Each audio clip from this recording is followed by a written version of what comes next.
Mindy Gardner I'm Mark Gardner. at Floodplain Forge in Farmer City, Illinois. It is, I guess, be considered a historic blacksmith shop. This building was built around the original blacksmith shop that had been on this site as far back as we could go was 1892, and the man who built this building bought that in 1923, and this building was built around the existing shop in 1928. We bought it, was it in 98, and restored it back to a blacksmith shop, and it is a working shop.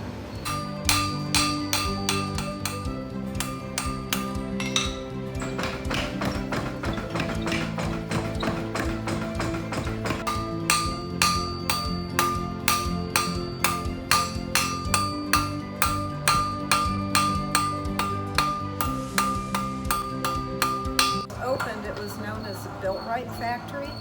He was doing horseshoeing, blacksmithing for the farming community, and also building truck bodies and trailers for Model A's.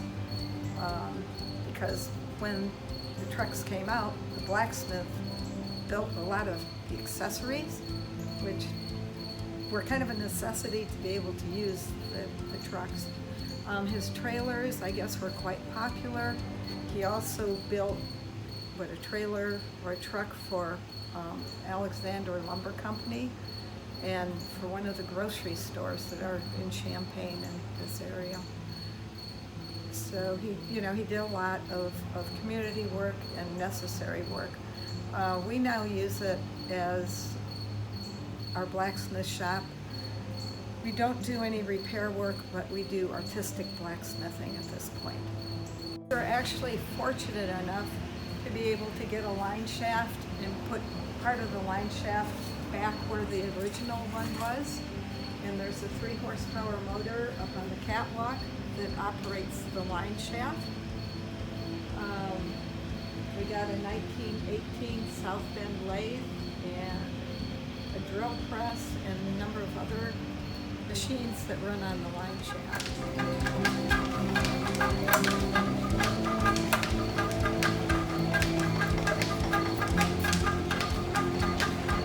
This one's really high tech. It's got actually clutches.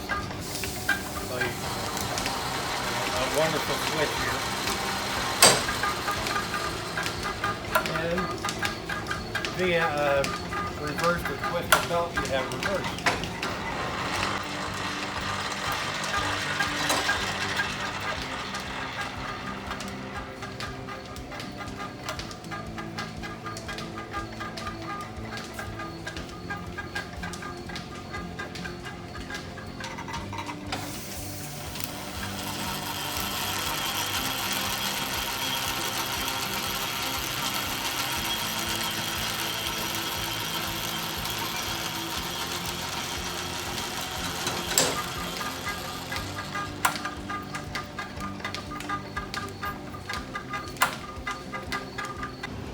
This is a Bradley upright help hammer, and it came out of Clifford Jacobs in Champaign, and I think we were very fortunate to get that.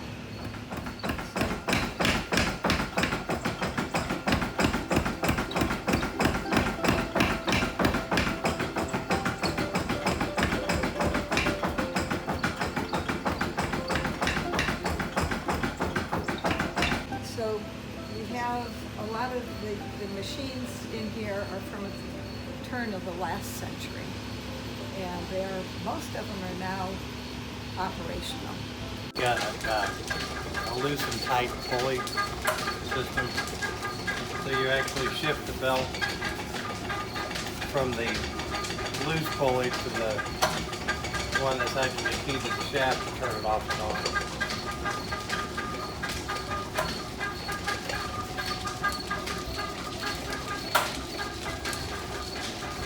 But I mean, we have been extremely fortunate to be able to get these old machines, restore them, and have them back in operating order.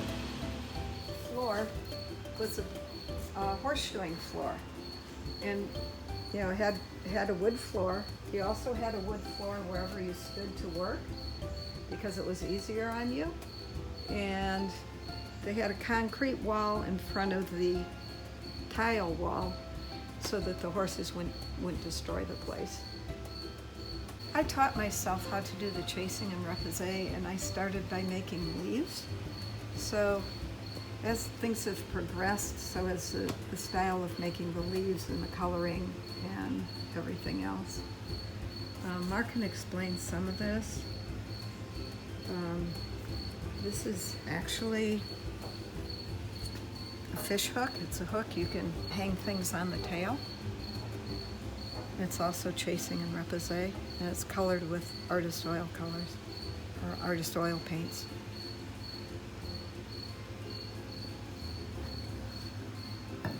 And this is what I was working on last year at the Prairie Stories, this belt buckle.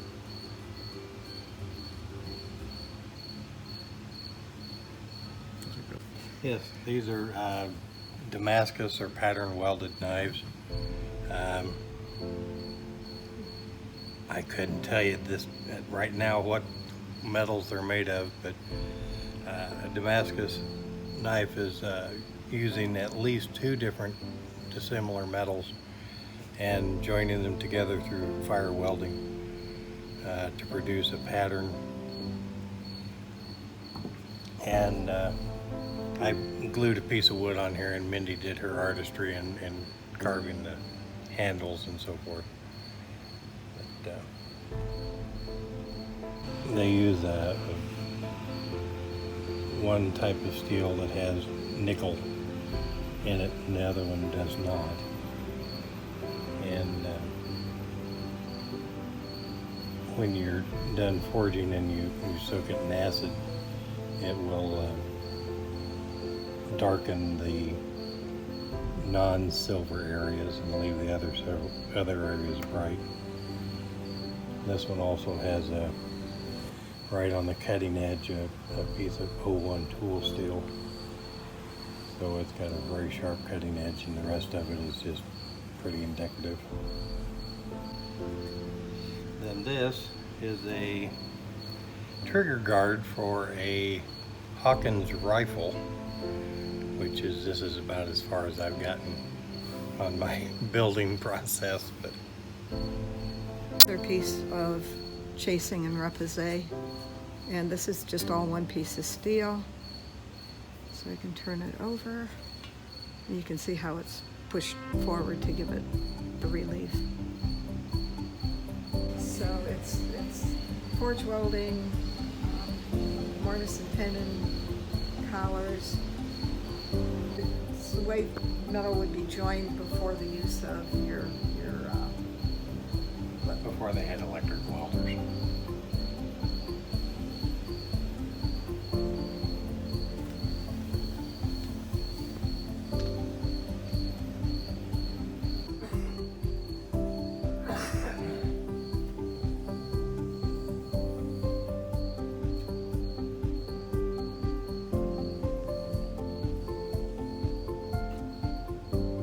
So when you're making the parts to be put together, you can lay them on here without burning up your pattern.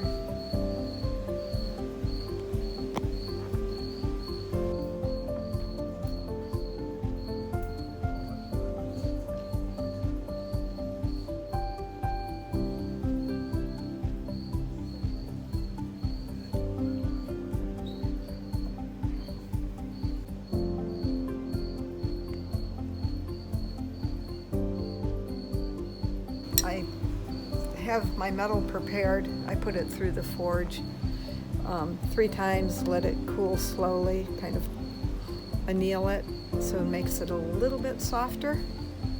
And then I glue it onto my piece of steel. And I'll just follow my pencil lines.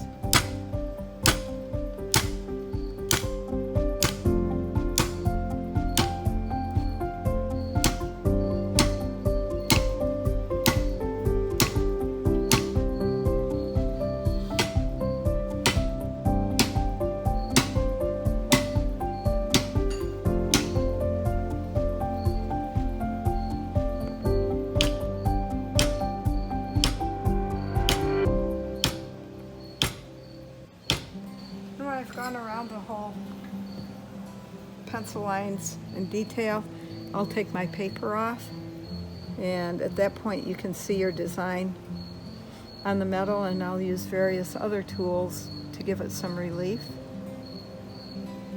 So this one's going to be a relatively simple one, but these are the tools that I use. And there's chisels,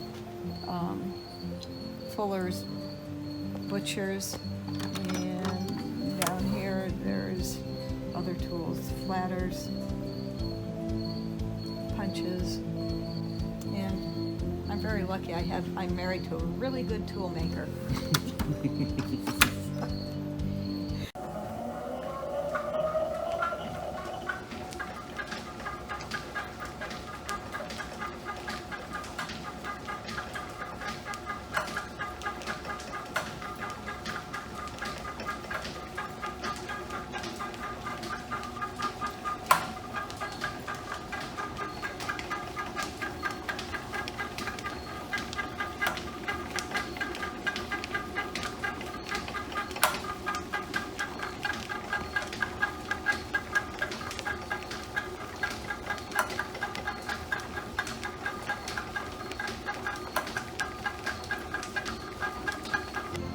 On a kind of a makeshift stand, and it's set up to operate off of this little gas engine.